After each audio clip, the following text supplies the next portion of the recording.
Welcome back to Nothing But Nets. I got a special guest today, Pete, from NetsFansYouKnow, one of my favorite, if not my favorite net podcast out there. So make sure to check him out. But we're going to get into this quote by Dennis Scroeder. Before we do that, Pete, introduce yourself, tell everyone what you got going on and where they can find you. You're muted. Pete, you're muted. Great. So I'm a professional. Don't you know that? All right, guys. You can find me on Twitter, on YouTube, at NetFansYouKnow. I recently started writing articles for Off the Ball Network. And I hope you guys are ready for some nice Dennis Scroeder talk. And man, I'm so happy you invited me on. I've been waiting to talk about this topic for a while. Let's get into it. It's good to have you on, Pete. Let's get right into it. Eric Slater tweeted out a quote from Dennis Scroeder on his role with the Nets. I'll just read the quote to you real quick. I want to be in Brooklyn long term. Hopefully that works out. I want to be a veteran who shows the young people the way and how we should play and how we play as a team. I understand that the NBA is always more individual, but I want to make one team like we had in Atlanta, where it was about just winning and really not caring who scores. And I want to bring that back to the NBA, to the Brooklyn Nets, and hopefully they see the same vision and, of course, still compete on the highest level. But that's going to take some time. So, Pete, Scroeder is 30. He'll be 31 this season. What are your thoughts on Scroeder being here, wanting to be here long term at least? I think it's total BS. Look, guys, let's be honest. He's getting up in age. I think he's going to be maybe 35 or something like that next year. He's 31. He's not young, but he's 31. He's on the back nine of his career, but he's not ancient. Yeah. Yeah, thanks for correcting me, sir. He wants to play for a winner. Obviously, he's making 13, 14 million next year. We've seen with this new CBA that these guys are not going to be paid. These middle-level guys, maybe like a six-man, the lower-level starters aren't going to be making the big bucks anymore. So if you're not going to make a paycheck, would you really want to play for a team like the Nets that are going to be one of the worst teams in the NBA? I don't know. It's rough for me because the Nets kind of need him, and he needs the Nets. He needs to showcase what he can do for the next team for next year. The Nets need to trade him, or they need to have him just on the roster kind of mentoring guys, because let's face it, you can't trust Ben Simmons. If he gets hurt, what are you going to do if Scroeder is traded? These kind of both, you know what I mean? Both sides kind of need each other. But overall, do you think he wants to be playing on a team like the Nets when he might be playing on a team like Phoenix that could really use him? So, yeah, the comment, I don't know if he's just saying things that he knows he's supposed to say that sound right, or if he actually means it. It would be rough for me to imagine a mid-level guy, like you said, a six-man off the bench on a good team, wants to be with a team going through a youth movement who's expected to be one of the worst teams in the league, at least for the next 2 years, if not longer. That's a surprising comment. Is it though? Come on, Gary. I mean, I guess the comment. Okay, yeah. I don't want to be here. You know what I mean? It's tough, right? Maybe I'm a little tough on him. He's got 1 year on his deal. I don't expect him back next year. I don't really know. I don't know if he's really tradable, right? Because he's making $12 million. I think he's kind of here for the year. Because, look, you need some veteran on your team. We can get into this in a minute. You do need some veteran on your team. Scroeder's a guy that can score. The Nets are depleted with guys that can score. He may be on this roster throughout the season. I don't expect him here next year. I don't think there's any place for him in the rebuild. Do you? I mean, do you see him being here beyond this year? All right. In preparation for this podcast, I did a little thinking. And the more I think about it, at first I was saying, man, he really wants to be on a competitive team. But I disagree with you that he can be traded, especially at the trade deadline. You're going to see teams kind of maneuvering. The contract's not too big. This isn't a $20 million contract. But, let's, for shits and giggles, let's say he stays on the team, right? Let's say the Nets don't get a point guard in the draft. I was looking at the free agents from this past offseason, and besides James Harden, I think one of the biggest contracts was Chris Dunn with 3 years, 16 million, about what, like 5 million a year. You had guys, Chris Paul made 10 million because he's Chris Paul. Aaron Holiday, 2 years, 10 million. There's not a lot of money out there. There just really isn't. And I don't believe in the whole I want to be a mentor, but if he does like New York City and he does get to play and he does get to mentor a younger point guard that the Nets draft, would he stay? I'm not sure, but as far as when it comes to basketball, I don't believe it. I think it would have to be I like this team, my family's comfortable in the city. It would be something more like that. I think they should trade him, but I wouldn't be shocked if he wound up staying for some reason like that. If he likes New York and maybe he wants to finish his career in New York, that's understandable. I mean, he's a well-spoken guy. You know, girls are going to say he's a good-looking guy. He could have a career outside of basketball, you know, in New York City. That would be easier than building a media career in Phoenix or something like that, I would imagine. There's a possibility he wants to stay here for the New York City aspect. I just don't see a role for him. Like, if you were to trade Dennis Scroeder at the deadline, you're right. His contract is big, but it's not massive. It's 12, it's 12, $13 million a year, somewhere between that, 12.3, I think. So it's not prohibitive, but it's also not a great contract for what you're getting, unless you want the Nets to take back a bad contract. I'm not interested in taking in a bad contract to dump Scroeder. You know what I'm saying? Like, do you think there's a possibility we could get a one for him? Can we get a series of twos at the deadline to a team like Phoenix that you mentioned? What do you think Scroeder's worth is in the open market? Like, what could you trade him for at the deadline? Or do you want to trade him before the deadline? Do you want to trade him tomorrow if possible? No, we definitely have to hold on to him until the deadline because of the Simmons thing. Yeah. You know, like, do you trust a Keon Johnson getting, starter minutes? Probably not, even though a team like this probably should be putting in the time for the young guns. We know Sean Marks and the Nets system, they're going to probably go with the vets early. Then you transition to the kids later in the season. But what I disagree with you the most with is this. 12 million, 14 million, whatever he's making is not that big. If you have a team, I'm trying to think, a contender out in the West that maybe has a player for, I don't know, a contract of 16 million, they need a point guard. Nets have the leverage. Nets take back in a couple extra million, but still are under the tax, right? I could see something like that happening. I really, really could. And let's face it, this is kind of going back to the Kyrie Irving trade. One of the main pieces was my favorite player, Spencer Dinwiddie. And you traded Dinwiddie for Scroeder. Are you going to just lose a major piece of what you gave up for Kyrie Irving for nothing? I think a first is attainable, but I think you're looking more of like a protected pick. Yeah. Maybe lottery protected or something, top 12 protected, something like that. Yeah, maybe you see something like this. Scroeder goes to a contender and winds up re-signing with them, right? So it may be worth it to invest an extra pick or two if you're a contender, saying, you know what, we're over the tax, we're over the cap, whatever it may be, and the only way we're going to be able to add someone like a Dennis Scroeder would be through a trade like this. Nets have leverage. I agree with you. The Nets have leverage, and look, Scroeder can put the ball in the hoop. He's been doing it for a dozen years, 10, whatever it's been. He can score. He's a credible NBA player, right? Whatever you think of him beyond that, he's a credible NBA player who can put the ball in the hole, and he's been doing that for a long time. So you're right. There's always going to be a demand for him. My thing is, like, I feel like you do have to have some veteran leadership on the team. You can't have all 21, 22, 23-year-olds. Like, you got to have some veterans on the team. He seems like a humble guy that's willing to take a role. Maybe he's worth keeping. Like, Bogey did this last year. He was on Detroit for most of the season, which was in a horrible spot. He was a veteran leader there. Those are the two guys I would say, let's look at those guys. Let's look at keeping them. Both of their contracts come off at the end of the year.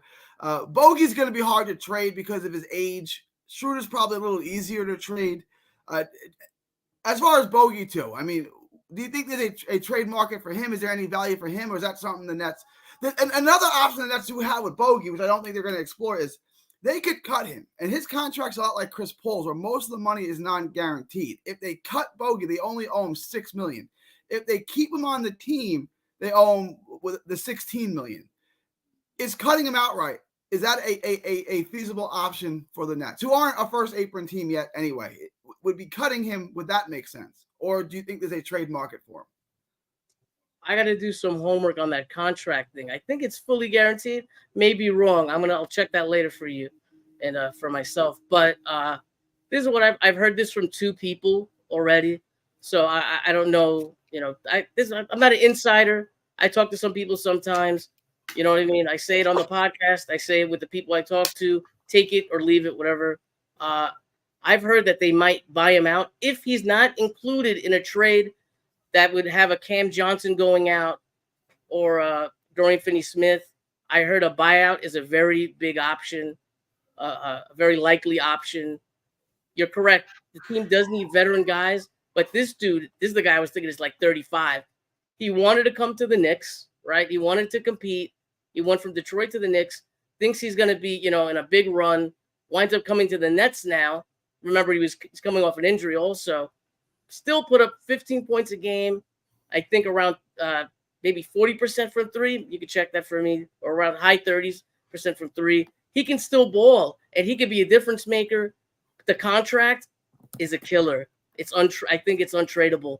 I think you're right when it comes to that.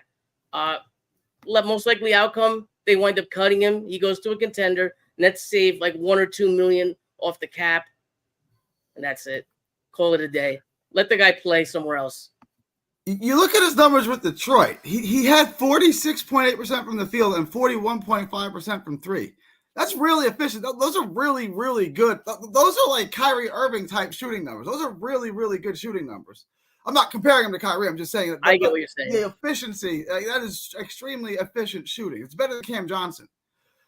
So I kind of agree with you. I think you either have to end up cutting him. You might be able to trade him for a couple of twos, similar to how they trade. So.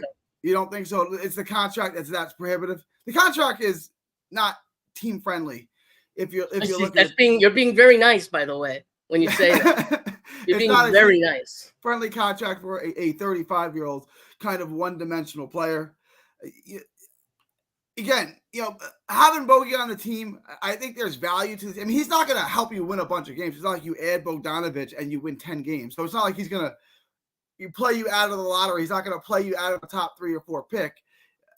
Same way he didn't play Detroit out of that. So I think there's benefit to having veteran leadership, but I don't think he finishes the season as a Brooklyn Net. I think he's either hopefully traded, but you're probably right. It's probably a buyout situation, and then some contender picks him up. Possibly the Knicks. Could that work out again? Could he go over? No, that's you know what? Because he just got traded from the Knicks. If you trade a player, you can't. If he gets bought out or cut, you can't re-sign him. Is that right? Calendar year, yeah. Mm-hmm. Okay, the same count. Interesting. I didn't know that. Okay, well then that's out. I can think of somewhere. Or Orlando. Could that work? Think about Phoenix. Phoenix, yeah, Orlando. Phoenix. Keep this in mind. If he's bought out, he gets his contract. So he doesn't, he can go to Phoenix and get the vets minimum because he's not going to be making, anything more. He got the contract from the Nets. He's gotten his whatever million already taken care of. So he gets you know what? The money's done. Let me pick a place that's going to contend. And that's Phoenix. That's why I thought Orlando. Orlando is kind of desperate for shooters. I thought he might be able to fill a niche for Orlando or even Miami, although Miami has some shooters. I think there's places for him. I don't think Brooklyn is one of them. It kind of leads me to the next topic. The Nets are obviously in the middle of a youth movement. And at some point this season, and I'll get your opinion on this, I do want to see a lineup of Keon Johnson at the 1, Cam Thomas at the 2, Jalen Wilson at the 3, Clowney at the 4, and Claxton at the 5. Now, I don't necessarily want to see that day one, but before the end of the season, in the second half of the season, I do want to see that youth movement. They have some veterans on the team. Like we talked about Scroeder. We talked about Bogey. They also have Dorian Finney-Smith, who's going to have trade value. And they have Cam Johnson, who has trade value as well. who do you want to be on this team when the season starts? Who do you think is going to be on the team when the season starts? And how do those guys fit in with this current youth movement? That's a great question. I think what you see with the roster right now is what you're going to see opening night. I think you're going to be greatly disappointed if you wanted to see the young guys from day one. Sean Marks has a history of doing this, having the vets start and letting the younger guys, quote unquote, earn their role and earn their playing time. So don't expect to see, I hate to say this, but I would not expect to see a Noah Clowney starting at power forward. It's more likely you see a Dorian Finney-Smith or Cam Johnson. And let's face it, those guys kind of need some burn to build up their value a little bit, because with the new CBA, like I've been preaching over and over today, it's harder to trade these mid-level guys, these guys that are not necessarily the biggest difference makers, but teams still need them. And if we're not for the CBA, if it was last year, you had several teams into Dorian Finney-Smith. Now the Nets can't get rid of him. There are offers out there, but Sean Marks is going to wait for his quote unquote, offer that he wants. He's shown that he's willing to wait. I think we see that again. What do you think? I agree that it's becoming harder and harder to trade these guys because of the new CBA, right? Like a year ago, people thought Cam Johnson was on a very team-friendly contract. Just a year later, Cam Johnson maybe doesn't develop into what you thought he was. And now it's like, well, that's not a very good contract under the new CBA. A guy like Tyus Jones, a player that I like a lot, signed a 1-year deal. Signed a 1-year, $3 million mid-level veteran. Vets minimum for $3.3 million. Deal. Yeah, unbelievable. And that's so what you're seeing is like the middle class of the NBA shrinking. There's $40 million deals, and then there's 1-year, $3.3 million deals. And those mid-level guys like Finney-Smith, those contracts are shrinking. Now, I'm going to disagree with you, and we'll find out within the next couple of weeks. I think Doe is traded before the season starts. I think Cam Johnson is on the team before the season starts. So like if I said to you, of the veterans, over, under, 0.5 of them are traded, you would take the under? You're muted. Sorry about that. I told you I'm a pro at this, guys. 0.5 veterans traded before the start of the season. You would take the over or the under? Under for sure.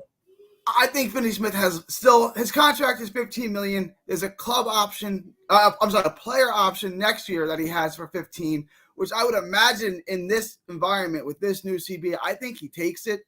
So if you're trading for him, you're getting him 2 years for $15 million a year. That's pretty good value for Dorian Finney-Smith. I think they'll be able to trade him, and I do think they'll get a 1. I'm kind of looking at Cleveland as the team where he might go because he can play the 4 there. He fills a need as a shooter. Like he offers Cleveland a lot of things that they could use, and I think Cleveland is closer than a lot of other people do. I like what Cleveland has. I think it's just a matter of it clicking and adding one more offensive player. I'm not saying DFS is that guy that puts them over the top, but I don't see a lot of space between, say, Cleveland and the Knicks or Cleveland and Milwaukee. I think that gap is closer than a lot of other people do. So my guess is that Dorian Finney-Smith is traded before the season starts, and Cam Johnson is traded before because Cam Johnson still has 3 years left, this and then 2 more years after this. So it's no rush to trade Cam Johnson. So I would say Finney-Smith is traded, and Cam Johnson is traded during the season, closer to the deadline. I think you're absolutely correct with Dorian Finney-Smith picking up his player option.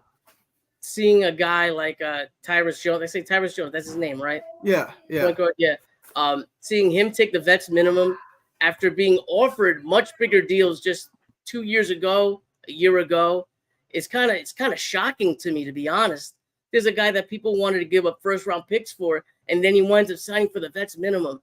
I think Dorian Finney-Smith picks up the option, and you're right that teams would be getting Dorian Finney-Smith for whatever he winds up doing this season with them and next season. I also agree with you that Cleveland is very close. I'm very big on Cleveland the last couple of years. I'll riddle you this. Who do you get back from Cleveland? The Nets are going to have $90 million in cap space if they let these vets go and you have a guy like Cam Thomas play out his contract. You want to take back an Okoro? This was the name I was going to give you, Okoro.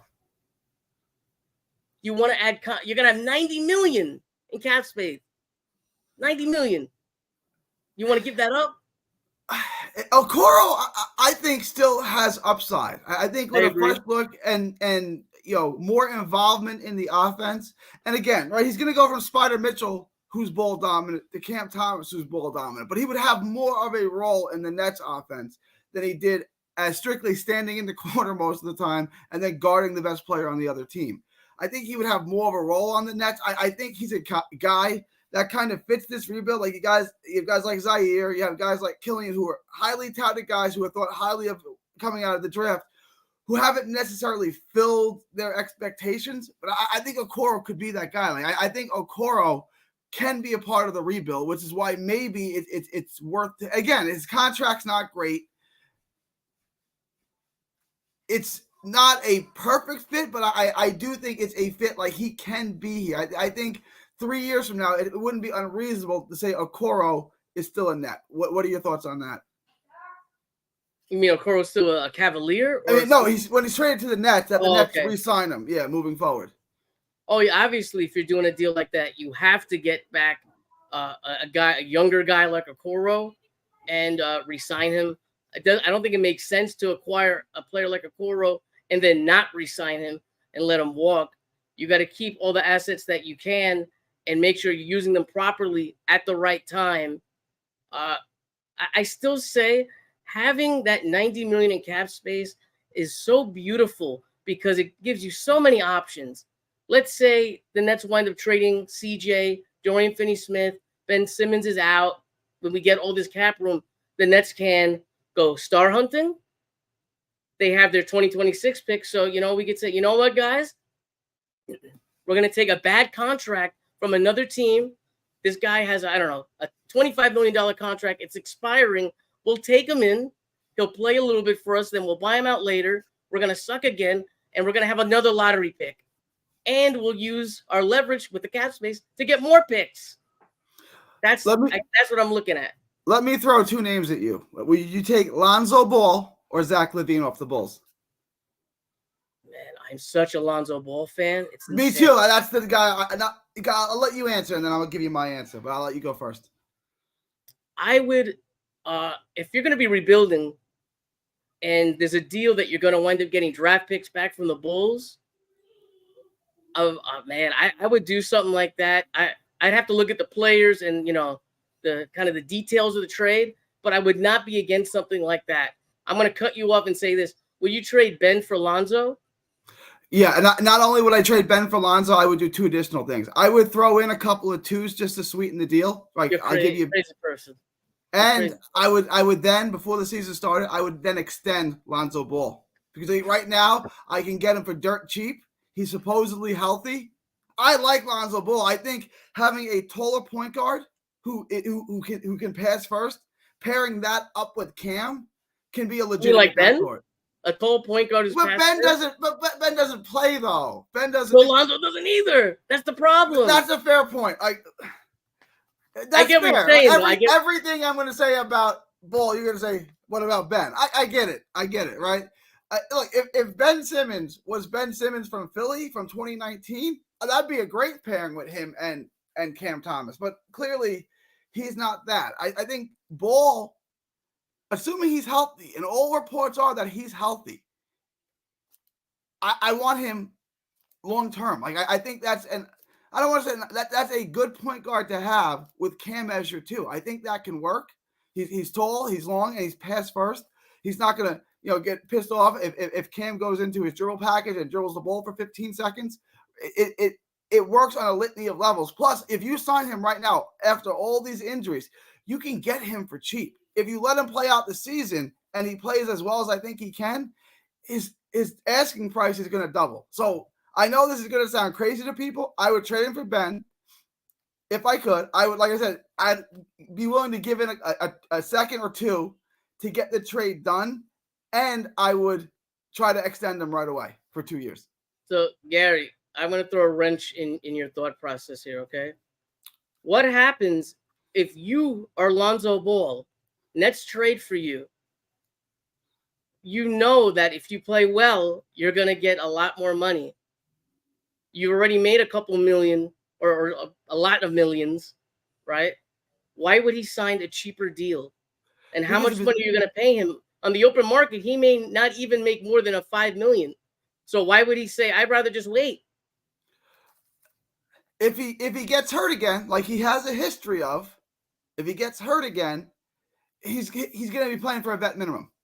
He is. Absolutely. If he misses 40 games again this year, no one's going to pay him. So I was like, here's your injury history. I'm offering you $15-17 million a year, $35 million for 2 years. Take it or leave it. Are you really, knowing your injury history, are you really going to walk away from that? Right? Like I said the same thing about the Mets like 10 years ago when they had all those pitchers. I said, offer them $150 million right now. Harvey, DeGrom, and Syndergaard. Offer them the money now. You know how much Matt Harvey made his whole MLB career? $27 million. I would have offered $150 on the table, right? Like I'm making that kind of deal with a ball. I'm like, look, here's your injury history. Here's what I'm going to offer you. If you get injured this year, you're playing for $3 million next year, and you're getting nothing but 1-year deals moving forward. I'm offering you $35 million for the next 2 years to be our point guard. If he says no, he says no. I still got rid of Ben Simmons, so it's not totally a loss. And honestly, right now, if you said who would you rather have for this year, Ball or Simmons, I'm going to say Ball because I have more confidence that Ball is going to play than Simmons is going to play this year. Okay, you made a good point with the Mets pitchers, but I'm going to throw another wrench. Do you know how much money Lonzo Ball has made? I know he's made. What's he making right now? 92 million. He could say, you know what? I could risk 1 year of making 3.3 million, and I'll say, you know what? I didn't play well this year, but next year I'm going to play better, and I'll make it to $10 million then.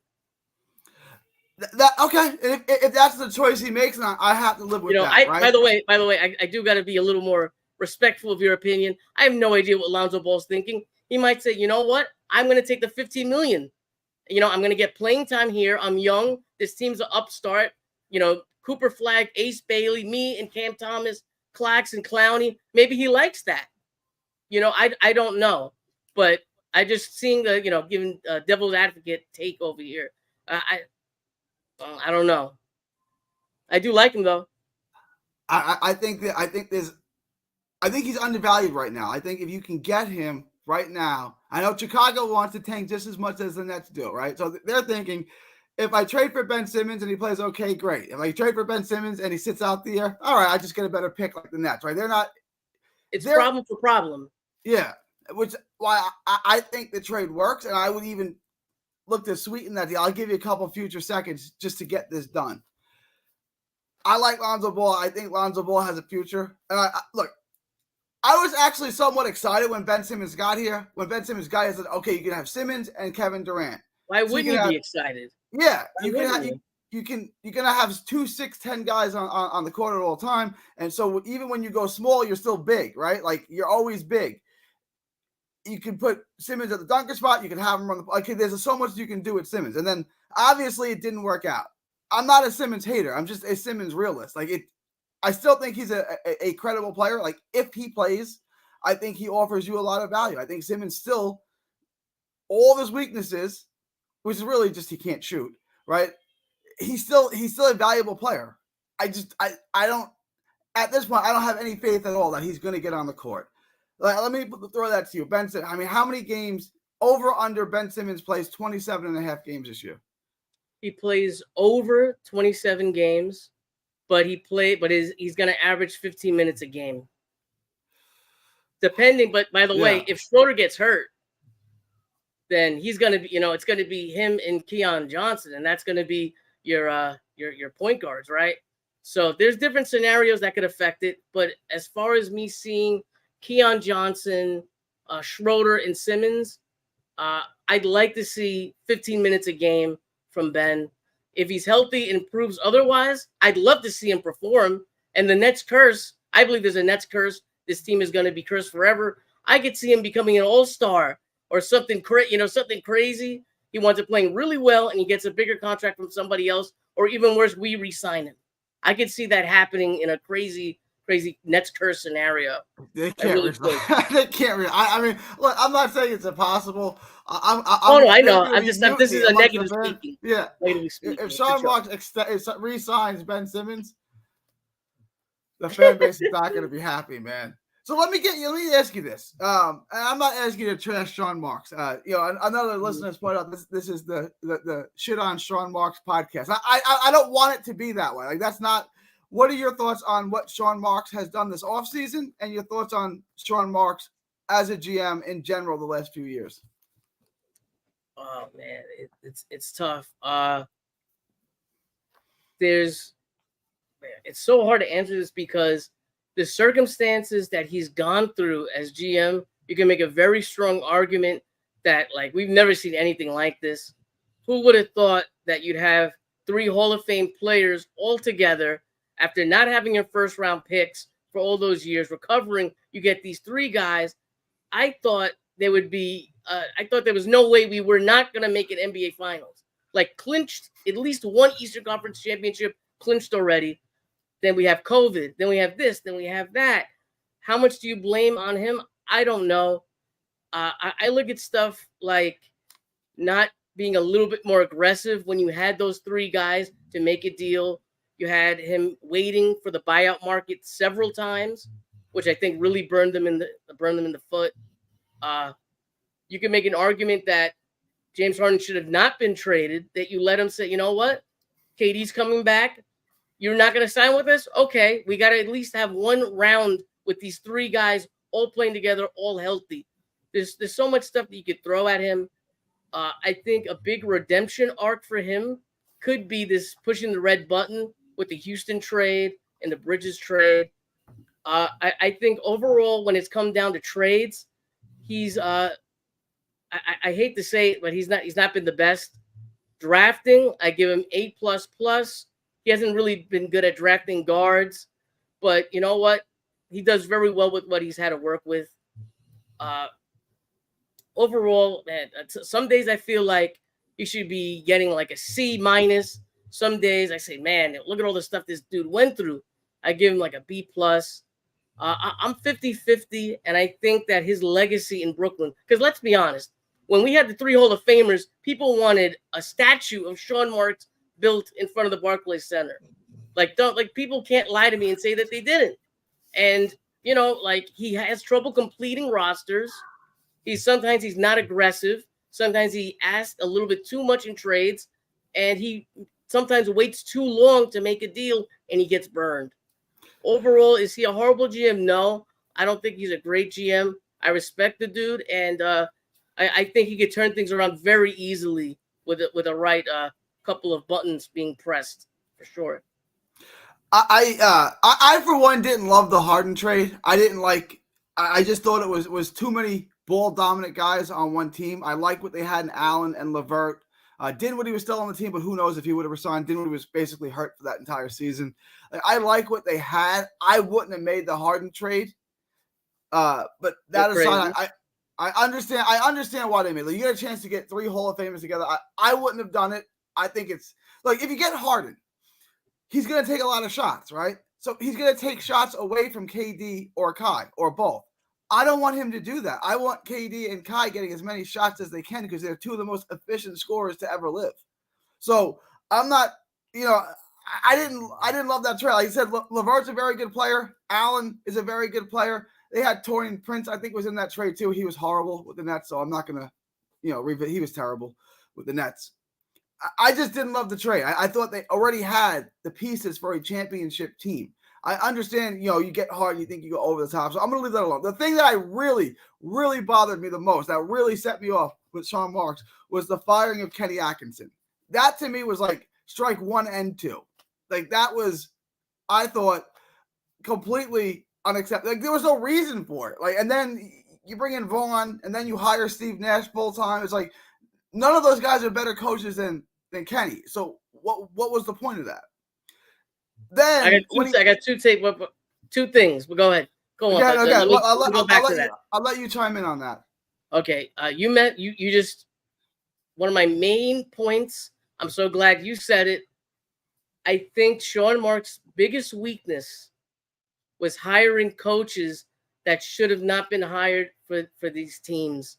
Hiring Steve Nash is probably the worst move he made in his entire tenure as Brooklyn Nets GM. Okay. And having Steve Nash come in instead of a guy like Ime Udoka, which we didn't know what he was going to be like, right? So I'm not saying that, but hiring JV over Ime Udoka, feeling the pressure when maybe I think you should have been more aggressive, focus more on basketball first sort of thing. We can get into that conversation or whatever. But you make James Harden was the Nets' best player at one point. Like people forget. For sure. And remember, he was the point guard. He was not taking shots. He was dishing it, man. I disagree with you on that. I see what you're saying, but do you remember the Celtics series in the playoffs? I went to one of the games. It was a blowout. They murdered them. We were up 2-0 against the Bucks. They were. Look, and if Harden plays in that series, you're right. He played, but he played on one leg. It was brutal to watch. They win if he's healthy. They easily win, right? Like I said, if LaMarcus Aldridge played in that series, because remember Aldridge had to retire. They win that series. Like if anyone other than KD could have made, because Joe Harris after game 2 could not hit the broadside of a barn. He couldn't throw a ball in the ocean. If there was anyone else on that team besides KD who could make a bucket, they win that series. And it didn't work out that way. And the rest is history. But so I mean, you make a good point. If Harden is healthy in that series, if he has 2 legs, the Nets win the championship for sure. So like that's fair. I still wasn't a fan of the trade. Like if they had LeVert on that team, they win the championship. I don't think so. JA. If they keep Jared Allen, I think. Allen would have been on the team too. Yeah. Then the last strike for me was when they traded Harden. And I didn't even hate the Simmons trade, but obviously Harden's a better player. I thought, okay, there's upside to Simmons here.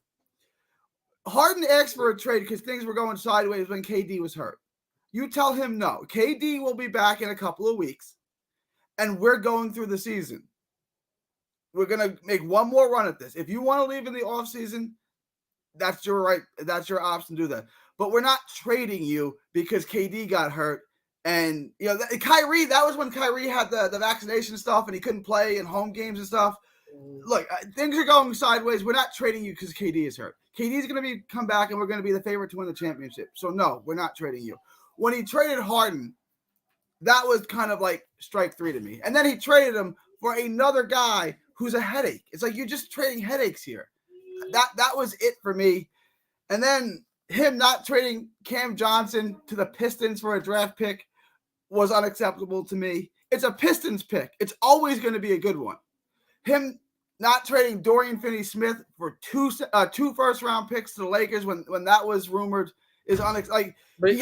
Gary, were you there for those deals? Do you know that's exactly the deal? You're right. I don't know. I don't know. That's fair. There's no. But I will interrupt you here. I'm sorry. I'll be very quick. I do agree that the opportunity of the trades of those two guys were mishandled in that the timing, right? You're absolutely right. We don't know what the details were of the deal, but you're right that they should have been traded around that time rather than what we're seeing now. How nice would it have been? Which was the rumor? Right, rumors are rumors. I don't know if they're true. I wasn't a part of the conversation. If you could have a 2026 first-round pick for Cam Johnson, that's going to be a good pick. It's the Pistons. We'll see about that. Trojan Langdon is now running them. They just signed Kate, re-signed Kate, so we'll see what happens there. But I see what you're saying. I see historically that looks like a good pick and whatnot. You never know what could happen for sure. And then the Lakers giving you 2 1s for Doe, which I mean is a great trade. And that again, I don't know. The rumors are rumors, right? Like it who knows if that was true? But if that is, if you could have had 2 1s for Doe, but you're trying to make the play-in as a 10 seed, that's a horrible idea. First of all, you're not good enough to be the 10 seed, and second of all, like, why do you want to be the Hawks? Why do you want to be the Bulls? Why is that what you're aiming for? Like, clearly, this team led by Bridges is not a playoff team. Clearly. So let's start scrapping it. Like, it didn't work. KD, Kyrie, that era is over. What we have now is not a playoff team. Why was Marks first? Why did he think it was a playoff team? Like, why did he assess it that way? And when it proved that it wasn't, why was he trying to get the 10 seed? Like, why was that his goal? Like, what does that do for you if you make a play-in? All right, so I can give you a couple details on a couple of things that you just talked about. The big thing for Harden, by the way, I apologize to your audience. My whole background's freaking out right now. It looks like I got a blob on my head. It's all good. It's all good. For Harden, the big part of it was Nash more than anything. That I know from people that I talked to, very close to James Harden, and another one of the big three told me Steve Nash was the issue. And if you remember, he did spell it out. He did not like the rotations. We heard a quote came out from Taurean Prince recently, as I think as early as this week, as late as this week, saying how Kyrie Irving did not like Taurean Prince being at the 4, and that was right after Nash, right before Nash. Sorry. Yeah. They did not like the rotations. The head coach was strongly influenced by Sean Marks, right? You might, yes, the coach has his own system, but everything in the Nets organization is done analytically. Of course, there's people that are doing eye tests, right? But there's a lot of analytics involved. That's why you see the offense the way that it is. You see the defense the way that it is, because the numbers say the outcome should be very good for them. Harden did not like the whole thing with Nash. He came to Brooklyn to not be the one guy carrying everyone on his back. Kyrie is not taking. This is what I've heard. Kyrie was not taking it seriously, according to Harden. He wanted him to take the shot so then he could play. KD gets hurt, and it's like, man, what am I doing here? You know, and if you remember, one of his last games, he was at a Denver. There was a Denver game right before that Sacramento game. He was in Las Vegas before the Denver game. Insane for a team that's competing for a championship. Totally insane. The Nets, you know, it's hard for me to do this because I feel like Marks definitely mismanaged the whole Simmons trade. But man, that was a tough situation to go through, and it kills me to this day that we lost those 3 guys. I want to touch on 2 other things we haven't touched on yet, 2 kind of lightning rods amongst the Nets community. First, Cam Johnson. How do you assess and value Cam Johnson? And will he be here at the end of the season? We haven't really talked about Cam Johnson. What are your thoughts on Cam, his value here, and how easy or difficult will it be to trade him? He will be off the books by next year's offseason. Whether by the deadline or earlier or whatever, he has to come off the books. But I don't want it to get to the point that it's like the Nets, they're going to have $80 million in cap space. They need to get this guy traded, and then we wind up having to pay with like a draft pick. I would really hate to see that. I think he really, really, really, really needs to be able to have a strong season to rebound. I think he can. I was not a fan of him and Bridges playing for Team USA last year. Go Team USA. Love it. Love those boys. But, man, it looks like they got either hurt or it really affected their Nets season. And, of course, unfortunately, some people may not be allowed to hear this, but I'm a Nets fan first. I want to see our team win a championship. And we'll see what happens. We know CJ is a great shooter from 3, especially from the corners. Let's see how he's used. I don't want to see him at the 4. Want to see him at the 3. I think that's a lot better fit. He really couldn't rebound that well. Let's see what happens. He's going to get a lot of shots. I think you could see him having a big year, actually. But let's see what happens with the point guard situation, because I think that's going to be able to kind of dictate a lot of things for this team. If he can get more shots, he's an efficient shooter for sure. And he could realistically, if he's hitting his shots, average 20 a game. And if he's doing that on efficient shooting, trading him is going to be easy, and he's upped his value. So I've been very critical of Cam Johnson. I think he's soft. I don't think he was cracked out to be some great defensive player. It's like I haven't seen that. I mean, he's not a traffic cone, but I don't see him as a lockup defender at all. So I've been disappointed with Cam Johnson, but he can shoot.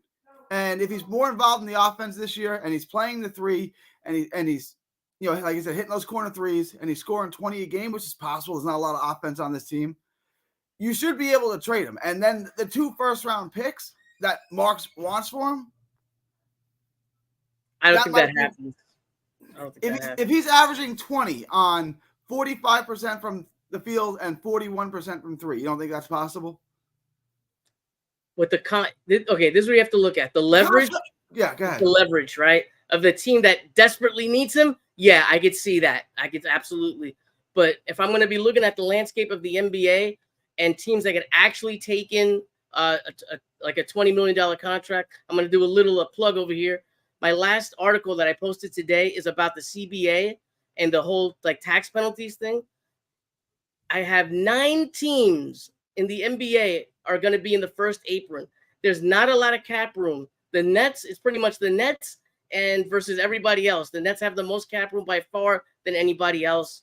And as far as going into next season and the remainder of this year, if they get rid of the vets. So there's not a lot of room for this dude. 20 million is a lot now. Yeah, Tyrus Jones got 3.3 million. You know, he's not James Harden. You're not going to see this guy get it's tough. Now, do the Nets, let me tell you this, do the Nets take back a bad contract that's so bad they wind up getting 2 first-round picks back for trading CJ and taking in that contract? That's very possible. If I'm taking in a bad contract, it's got to be an expiring contract. Like I said, it can't be Zach LaVine, who's got 2 years plus an option. Like, I can't bring on that contract. 2026. It's got to be the latest 2026. 26. Yeah, that's what I would say. I can do that. That's. I want it to be expiring. If it's if it's the dead this year plus next, I'll look at it. But yeah, I can't go beyond that. The last you got time for one more? Of course, let's go. All right. The lightning rod of the NBA. Everyone feels one way or the other. Cam Thomas. What's his role? What do you think he does? What's his ceiling? And right now, would you extend him to a quickly got $35 million a year? Would you extend him to a contract like that? And what do you think the ceiling for Cam Thomas is? That's a good question. I was very much against Cam Thomas going into last season. I'm going to eat my crow. I was 100% wrong. He's gotten better defensively, a lot better as a passer. And the organization, I feel like really try to not fight, but they really waited until you had a coaching change for him to really start running the offense. I do not think he is a point guard. I think he's a shooting guard. I think he easily puts up 20 to 25 points on this Nets team next year. I do not re-sign him because I want to see basically what's going on with the cap space and, who might be available. I think the Nets will do that. They'll wait till the last minute. And Cam Thomas is such a divisive player in the NBA in that some teams see him as a chucker. I talk to people who do like the analytics for agents.